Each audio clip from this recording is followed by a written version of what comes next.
নমস্কাৰ সকলোকে মোৰ এটা নতুন ভিডিঅ'লৈ স্বাগতম জনাইছোঁ আৰু আজি মই এযোৰ হেণ্ড এম্ব্ৰইডাৰী কাপোৰ আপোনালোকক দেখুৱাব লৈছোঁ। আশা কৰিছোঁ ভিডিঅ'টো চাই ভাল পাব। এইযোৰ একদম গোটেইযোৰ হাত চিলাই কৰা কাপোৰ হয়, মিক্স পাটৰ।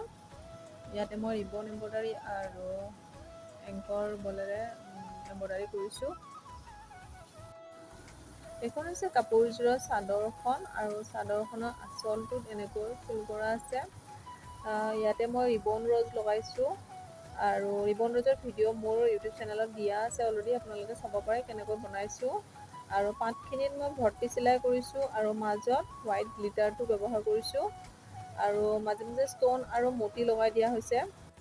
ফুলখিনিৰ তলত এনেকৈ এডাল লেছ ব্যৱহাৰ কৰিছোঁ, এডালক এছ লেছ বুলি কোৱা হয় আৰু বৰ্ডাৰটো মই লেছে ব্যৱহাৰ কৰিছোঁ। এইটো বেক চাইডটো চাদৰখনৰ আৰু ষ্ট'নখিনি মই ফেব্ৰিকেল আঠাটো ব্যৱহাৰ কৰি লগাইছোঁ আৰু এইখিনি দহি মই ডলি চিল্ক সূতাটো ব্যৱহাৰ কৰিছোঁ। যিহেতু কাপোৰযোৰ চিল্ক কাপোৰ হয় সেইকাৰণে ডলি চিল্ক সূতাটো ব্যৱহাৰ কৰিছোঁ, লগত মতি লগাই দিছোঁ